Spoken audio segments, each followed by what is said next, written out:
संविधान, शासन व्यवस्था और सामाजिक सरोकार। संविधान का विकसित होता स्वरूप। भैया बहनों, आइए हम इस विषय को और ले चलें। पिछले कालखंड में हमने बहुत सारी बातों पर चर्चा किया है कि हमारे देश का संविधान कैसे बना, उसका स्वरूप कैसा था, परिस्थिति और समय के साथ संविधान में क्या क्या अंतर आया है। तो यहाँ पर देखते हैं संविधान का विकसित होता स्वरूप। भारत का संविधान लगातार नया स्वरूप ले रहा है। इससे जुड़े हुए कुछ उदाहरण हमने अब तक के देखे। जैसा कि हमने देखा शिक्षा का अधिकार, जिसको मौलिक अधिकार में दर्जा प्राप्त हो गया। भैया बहनों, संपत्ति के अधिकार को मौलिक अधिकारों से हटाकर कानूनी अधिकार बना दिया गया। मतलब पहले हर व्यक्ति को ये कहा गया कि वह जितना चाहे संपत्ति रख सकता है, मगर उसमें कहा गया कि नहीं, इससे समानता की हम बात करते हैं, वह उपयुक्त नहीं होगा। तो इसके लिए उसे कहा गया कि यह कानूनी दायरे में चला जाएगा। फिर मौलिक शिक्षा में क्या देखा, हमारे यहाँ ये कहा गया कि 6 से 14 वर्ष के बच्चों के लिए शिक्षा मौलिक अधिकार होगा और यह राज्य सरकार की जिम्मेदारी होगी कि वह अपने राज्य के सभी बच्चों की शिक्षा की समुचित व्यवस्था करे।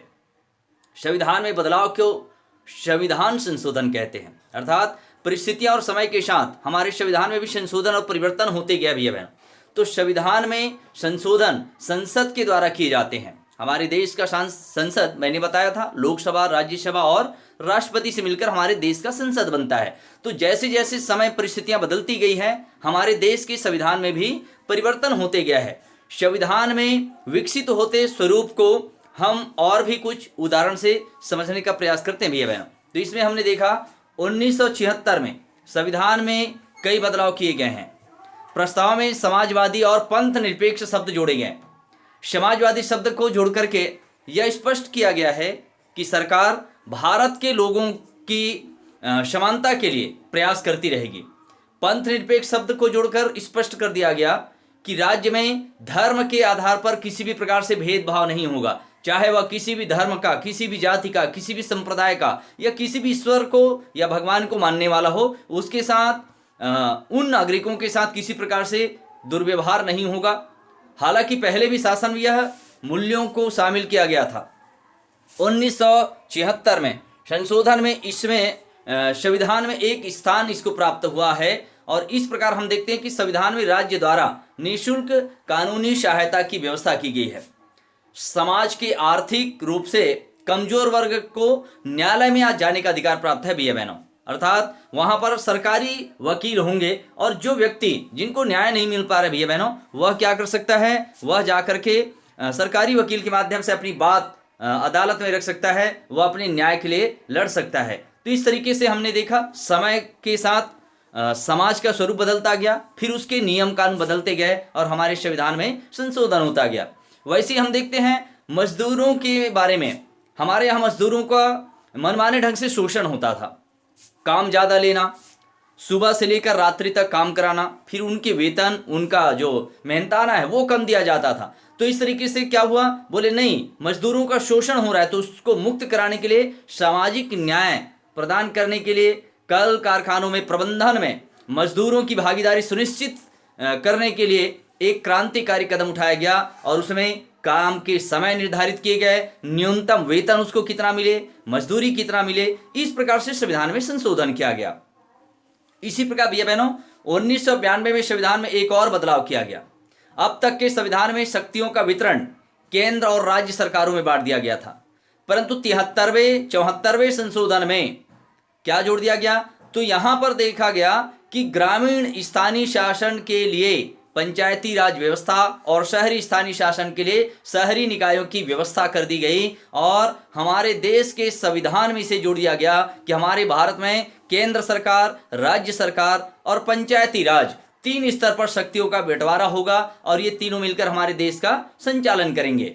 इसके साथ साथ हमने और देखा अनुसूचित जाति और अनुसूचित जनजाति, साथ ही महिलाओं को इन संस्थाओं में आरक्षण के माध्यम से आगे आने का अवसर भी प्रदान किया गया ताकि लोगों को, चाहे वह किसी भी जाति, धर्म या संप्रदाय का मानने वाला हो, वह हमारे देश के इन शासन व्यवस्था में भागीदारी बने। अतः यह कहा जा सकता है भैया बहनों कि भारत के संविधान का स्वरूप विकसित हो रहा है। किसी भी समाज की दशा और दिशा, इसका निर्धारण उसका संविधान के माध्यम से हो रहा है। विशेष रूप से लोकतांत्रिक समाज में संविधान की भूमिका और भी ज़्यादा महत्वपूर्ण हो जाती है। जैसा हमारा देश एक लोकतांत्रिक देश है, जैसा कि हमने पढ़ा कि संविधान के बनने के बाद से आज तक संविधान में कई बदलाव हुआ है। हमने पिछले अध्याय में प्रस्तावना में पढ़ा था कि हमारे संविधान ने किस प्रकार के समाज की रचना का उद्देश्य रखा है।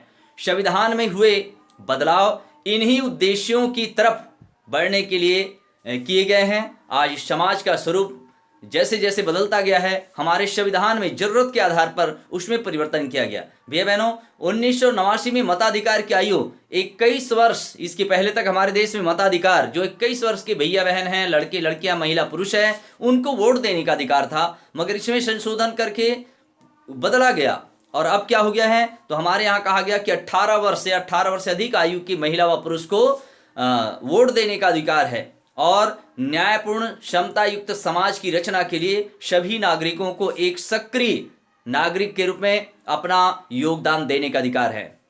पूरी बात का सारांश ये भैया बहनों कि हमारे देश में समय परिस्थिति बदलती गई है, समाज का स्वरूप बदलता गया है। लोगों की अपेक्षाओं आकांक्षाओं को ध्यान में रख करके हमारे संविधान में निरंतर परिवर्तन हुआ है और आज हमारा संविधान विश्व के सर्वोच्च संविधान में माना जाता है। हमारे देश का संविधान न ही बहुत अधिक कठोर है, न ही लचीला है, बल्कि समय के साथ उसमें परिवर्तन आवश्यकता के अनुरूप किया गया है और यही हमारी संविधान की विशेषता है। भैया बहनों, आज के कालखंड के साथ हमारा यह अध्याय समाप्त होता है। आगे के कालखंड में हम चर्चा करेंगे इस पाठ के महत्वपूर्ण प्रश्नोत्तर पर। दुर्गा जन्माष्टमी की हार्दिक शुभकामनाएं भैया बहनों। नवमी और दशहरा सामने त्यौहार है। आप सभी को हार्दिक शुभकामनाओं के साथ आज का कालखंड समाप्त होता है। धन्यवाद।